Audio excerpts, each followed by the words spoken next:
ایک ریزن اور بھی تو ہے نا، اگر تو تاخیر واقعی مقصود ہوتی یا مطلوب ہوتی تو پھر نواز شریف صاحب کا اس قدر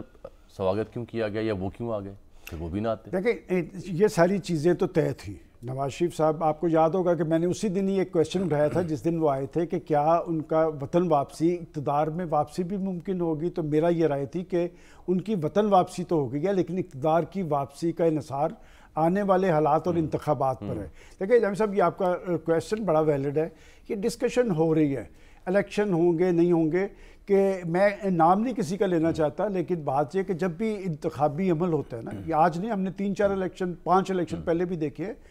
تو یہ صرف سیاسی جماعتوں کی سٹرگل یا ان کی مقبولیت کے ساتھ مشروط نہیں ہوتے، چونکہ یہ ریاست کا ایشو ہوتا ہے اور پاکستان کے تمام ادارے جو ہے نا اپنے اپنے طور پہ ایک مشق کرتے نظر آتے ہیں، اور وہ مشق اس لیے ہوتی ہے کہ انتخابات کے نتائج کیا ہوں گے، چونکہ کچھ چیزیں انہیں فورس ہی کرنی ہوتی ہے۔ میرا خیال ہے کہ 30 نومبر تک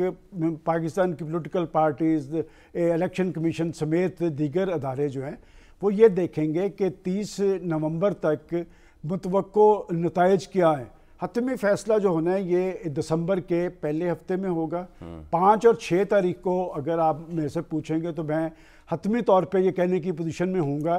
کہ پاکستان کے اندر انتخابات 8 فروری کو ہو رہے ہیں۔ 8 فروری کے انتخابات کے حوالے سے پاکستان کا الیکشن کمیشن بھی کلیئر ہے۔ پاکستان کی عدالت عظمیٰ کی تلوار لٹک رہی ہے کہ چیف جسٹس نے کہا کہ یہ پتھر پر لکیر ہے۔ کنفیوژن وہ عنصر پیدا کر رہا ہے جو عنصر یہ کہہ رہا تھا کہ لیول پلینگ فیلڈ، اس وقت اگر کسی کو سوٹ نہیں کرتے پاکستان میں انتخابات تو وہ پاکستان تحریک انصاف کو ہیں، چونکہ ان کی بہت ساری ریزرویشن ہیں۔ وہ جس طرح کا سازگار ماحول چاہ رہے تھے وہ شاید اس طرح کا انہیں ماحول نہیں مل پا رہا، لیکن پاکستان نے آگے کی طرف جانا ہے، معیشت کی بحالی، ترقی کا عمل، یہ سارے معاملات جو ہیں یہ انتخابات کے ساتھ مشروط ہیں، اور اگر آپ 8 فروری کو انتخابات نہیں ہوتے تو پھر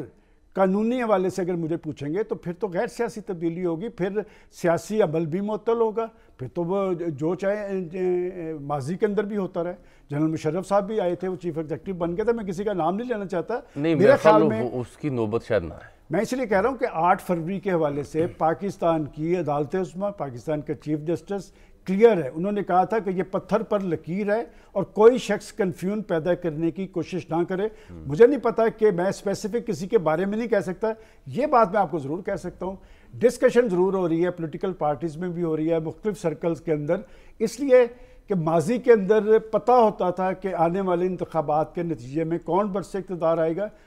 بطور جرنلسٹ ہمیں ہر چیز 2018 کے الیکشن ہم خود بیٹھ کے کہتے تھے کس کے لیے ہو رہے ہیں، ابھی تک اس حوالے سے چیزیں فائنل نہیں ہو رہی۔